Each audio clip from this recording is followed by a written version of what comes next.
My friends, I feel like I gave you a bit of a disservice in that this video probably would have been better before Chord came out, but frankly, I didn't have this idea until after, so as much as I wish I could time travel back and do this earlier, I just cannot.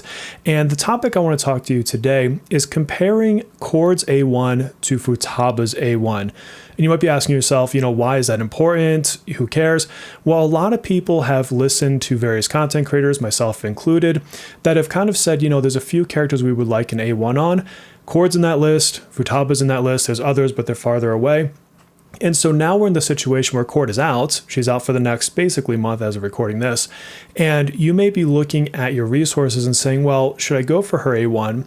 Or should I save that for the next character? Or should I go for Futaba's A1 later because I hear these people say that it's really great? So I want to give you the background on what the two A1s do, why they are valuable, and if you could only go for one, which one I would prioritize over the other, assuming you haven't already gotten Chord to A1 or A6 or something crazy like that, in which case, just learn about Futaba. So like and sub, help me hit that 10K, and let's really dive in. So first of all, I want to tell you, you don't need either one of them.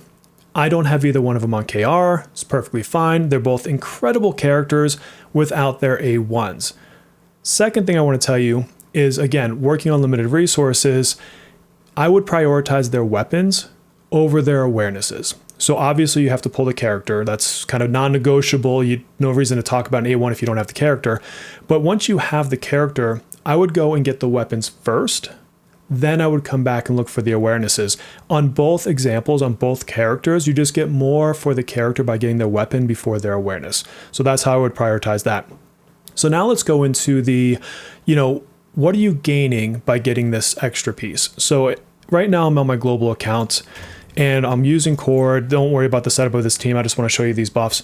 And so basically on her awareness for A1, at the start of battle, you grant co-star, which is her kind of main buff, to the ally with the highest attack, and it prioritizes assassins and sweepers. So pretty much this is going to go on your main attacker. Increase that ally's crit rate by 15. This crit rate increase isn't just at the start of battle. This is anytime you cast co-star. So ideally, when you're playing with Chord, this is always up on somebody. So like right now, if I look at my queen, it kind of sounds funny if I look at my queen. If I look at her buffs, you're going to see co-star and hard rock. This was starting the battle. So I did not have to cast this, and it just changes my rotations a little bit. So instead of leading a fight with co-star as my first action, I'm going to get to do her skill 1 on Chord. So if I, let me just guard over here really quickly. If I go to Chord, because I have A1, my rotation is going to be distortion, distortion, catchy hook. If I didn't have my A1, I would do unison notes, distortion, catchy hook. So it really just gives me one extra attack, which allows me to apply shock a little bit earlier, potentially. And when I cast unison notes, I'm increasing that crit rate by 15% for whoever I'm putting it on, in this case, Makoto. So now if I go back to Makoto, you see that here. And this is obviously going into my crit rate here. I'm not maximized. Don't worry about my total right now. I haven't cast anything with the minion, but I just want to show you that this is where it's going. So it's incredibly good. If you've been playing for any length of time, you've probably already realized how good crit rate is and crit damage. If you are new to the game, basically it's a stat you're always going to chase for your DPSs. You want them critting as often as possible, and you want those crits hitting as hard as possible, which is why you're going to see crit rate, crit damage recommended so often. So that's Chord's. Let me switch to my KR account, and I'm going to show you Futaba's, and I'm going to show you some of my favorite translation issues in the translation tool thingy that we've got. So give me 2 seconds to switch clients. All right, so we are back on my KR account. So let me just preface, this team I just threw together really quickly. It's not optimized. This is not a damage example of this particular guild boss. Turn orders are out of order. Nothing's optimized. I just want to show you Futaba's buffs. So Futaba is going to be the top tier navigator for a long time to come, unless they do some crazy shakeups in the global meta. And it's going to be one of those characters that you get recommended highly from absolutely everybody. We're all going to say she's a must-pull. So let's just get that out of the way. And in her kit, she basically revolves around this analysis and hacking kind of concept. So you can see here coming into the battle that she has an analysis progress of 100%. And when she casts skills, she basically puts them into like what's called a hacking complete sort of scenario. If I look at her awarenesses here, well, it hasn't translated, but basically once you use your skill 1, you have a hacking complete and it puts a debuff on the enemy. We'll talk about our kit at another point in time.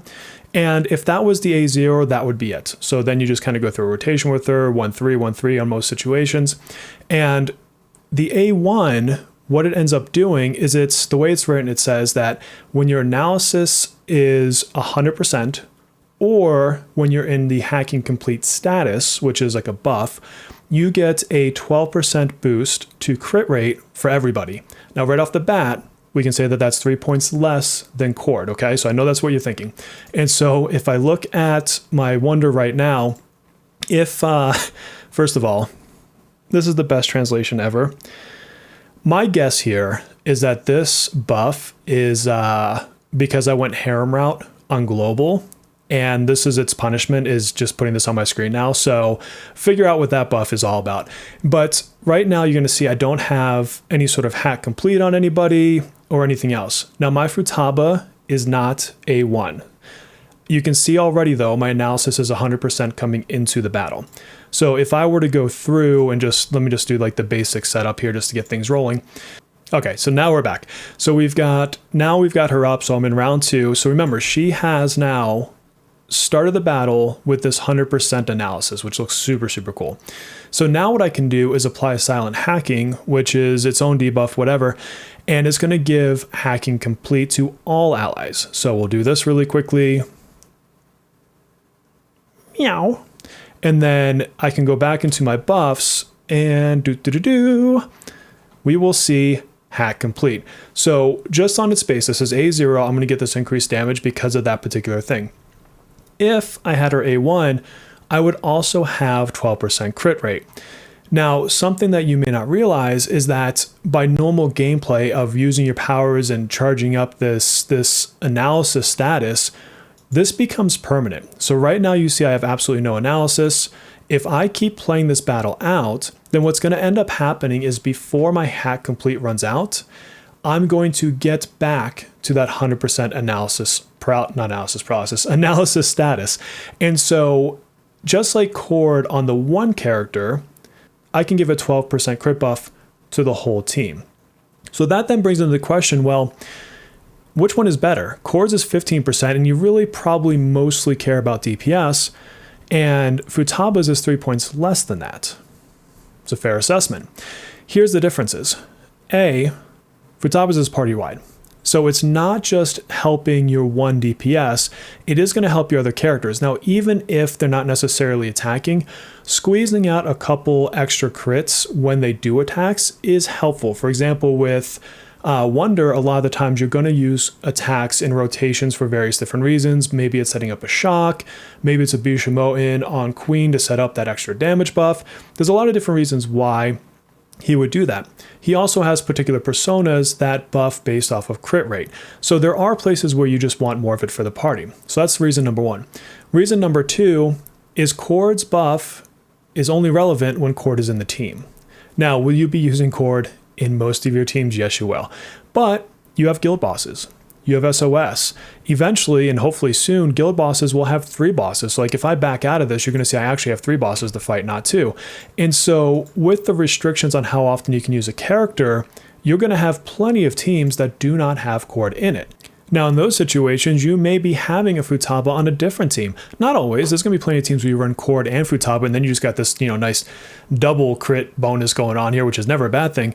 But if I were to play these out, I can only have each of those on one of these 2 fights. So I could potentially put Chord here and then put Futaba there.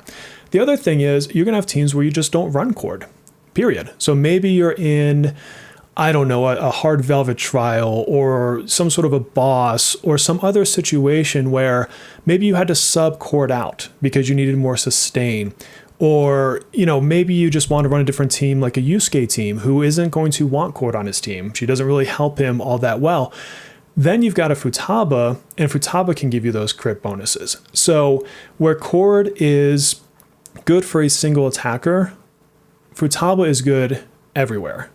So I personally think that if I only had the resources to chase one, I would prioritize Futaba over Chord because, again, it's both are going to be in a permanent buff situation, but Futaba's giving it to the whole team, and it's only 3 points less, which isn't like make or break by any means. And you're going to sometimes have situations where you don't have Chord because, again, you're going to have multiple bosses and maybe you have them on different teams, etc., or just teams where you just can't bring her because you need more sustain or something else. So I think if I had to pick between one or the other, I'm going to go with Futaba for the A1 if that's the only A1 I can do. Now, obviously, if you can get both and the currency is not an issue, both are highly recommended. And there's not that many there's not that many characters that I would be like, go for an A1 if you can. Chord is one of them. Futaba is another one. And there's a couple we'll talk about when they actually come out.